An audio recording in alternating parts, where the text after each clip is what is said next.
If you are going to buy the Apple Watch Ultra 2, I don't think you are doing it because you want the Apple Watch Ultra 2. Chances are you want the Apple Watch Ultra, and the second generation version Apple just unveiled is simply the model that will be on shelves. That's to say, there aren't very many upgrades between the Apple Watch Ultra and Apple Watch Ultra 2. That's certainly not enough to make someone who has the original upgrade to the new one.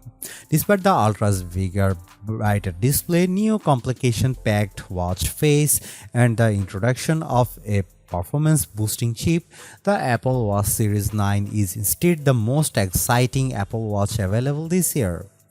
So, for the biggest display and longest battery life possible, the Apple Watch Ultra 2 still has plenty to offer and could hook those holdouts.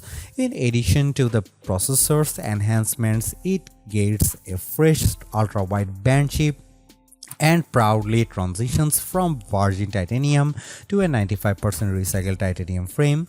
Like the Apple Watch Series 9, the Apple Watch Ultra 2 is among Apple's debut offerings of carbon neutral certified devices too.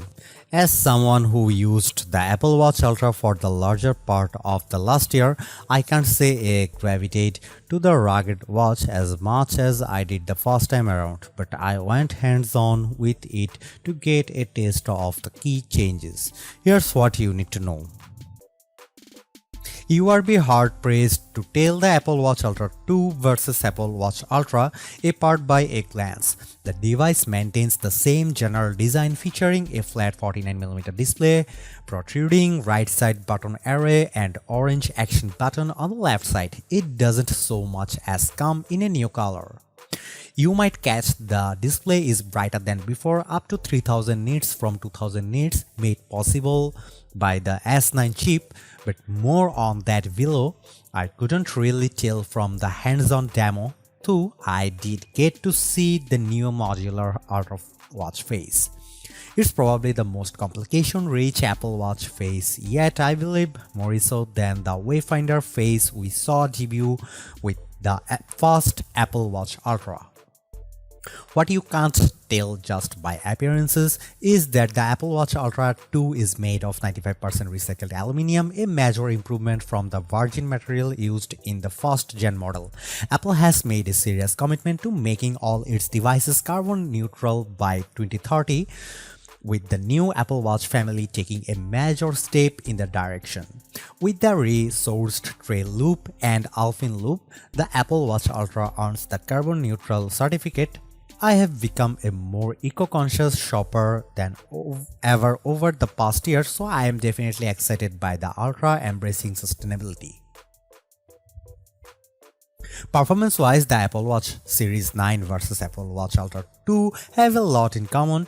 It packs the S9 processor, which promises the first true power upgrade since the Apple Watch Series 6.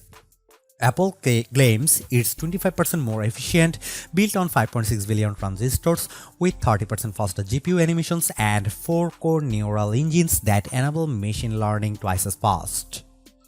The S9 efficiency makes the 3000 nit display possible without sacrificing battery life. You will get 36 hours of normal use with the Apple Watch Ultra 2, but up to 72 hours leveraging the low power mode feature. In addition to the S9, the Apple Watch Ultra gets Apple's upgraded U2 ultra-wideband chip complete with some clever new functionality.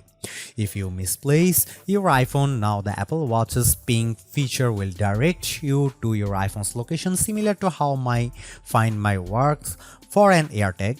The U2 chip's proximity sensing will also prompt you to launch a playlist from your wrist when you are near your HomePod if you own one.